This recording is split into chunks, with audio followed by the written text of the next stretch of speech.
विष्णू बळवंत थोरात यांनी सांगितलेले. श्री स्वामी चरित्र सारामृत पारायण पद्धती. श्री स्वामी चरित्र सारामृत या पोथीचे पारायण कसे करावे? दिनशुद्धी पाहून पारायण करावे. श्रींच्या भक्तीला, सेवेला काळ वेळेचे बंधन नाही. तथापि पारायणासाठी सोमवार, गुरुवार व पर्वणी काळ उत्तम समजावा. दशमी, एकादशी व द्वादशी या दिवशी 3 दिवसांचे पारायण करावे. या प्रत्येक दिवशी पोथीतील क्रमाने 7 अध्याय वाचावेत. ज्यांना शक्य आहे त्यांनी एका बैठकीतच संपूर्ण पोथीचे वाचन करावे.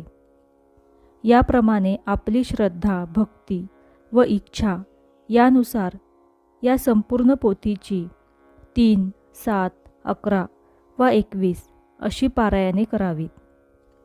किंवा रोज एक अध्याय वाचला किंवा ऐकला तरीही चालेल.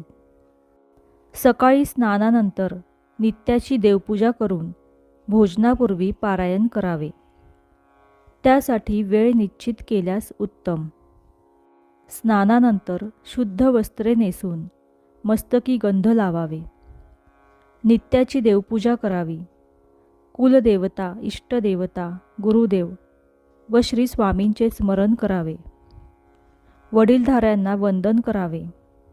पारायणाच्या प्रारंभी किंवा पहिल्या दिवशी उजव्या तळहातावर पळीभर पाणी घेऊन आपले नाव, तिथी, दिनांक व वार यांचा उल्लेख करून आपण कोणत्या इच्छा प्राप्तीसाठी हे पारायण करीत आहोत हे बोलावे. अर्थात पारायणाचा संकल्प करावा आणि तो उद्देश सफल व्हावा म्हणून श्रींची प्रार्थना करून ते पाणी ताम्हनात सोडावे. हे पाणी नंतर तुळशीत टाकावे. चौरंगावर उत्तम वस्त्र अंथरून त्यावर श्री स्वामींची तसबीर व मूर्ती ठेवावी. भोवती रांगोळी काढावी. समई लावावी. गंध, पुष्प, धूप, दीप, नैवेद्य या पंचोपचारांनी श्रींची पूजा करावी. गंधाक्षता व पुष्प वाहून पोथीचीही पूजा करावी. आसनावर बसून श्रींना व पोथीला वंदन करून आणि त्यातील अर्थ नीट समजून घेऊन शांतपणे वाचन करावे. या समयी श्री स्वामी महाराज आपल्या समोर साक्षात बसलेले आहेत असा भाव असावा. चित्त प्रसन्न असावे. वाचन चालले असताना साजूक तुपाचा अखंड दीप लावावा. वाचन झाल्यावर स्वामींच्या फोटोला गंध, हळद, कुंकू व फुले वाहावीत. उदबत्ती व धूप ओवाळून वंदन करावे. नैवेद्य दाखवावा व सर्वांनी प्रसाद घ्यावा.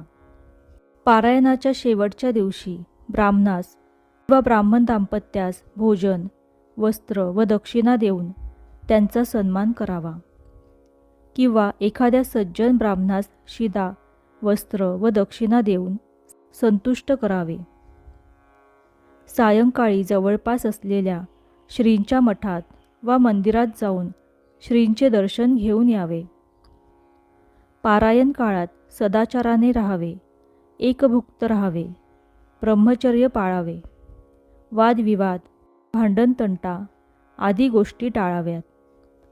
श्रींचे नामस्मरण करावे. त्यांच्या चरित्रकथांचे आशय लक्षात घेऊन त्यावर चिंतन व आत्मपरीक्षण करावे.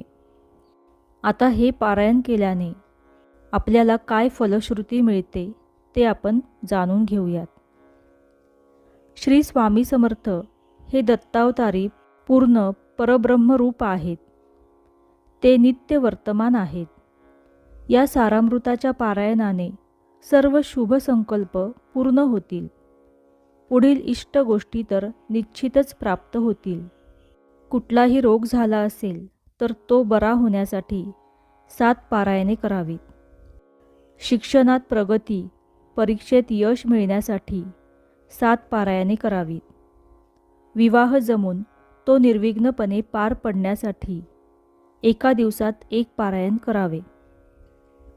नोकरी मिळण्यासाठी किंवा व्यवसायात यश मिळण्यासाठी 7 पारायणे करावीत. स्थावर मालमत्तेची अडलेली महत्त्वाची कामे होण्यासाठी 7 पारायणे करावीत. पाठ श्रद्धापूर्वक करावा.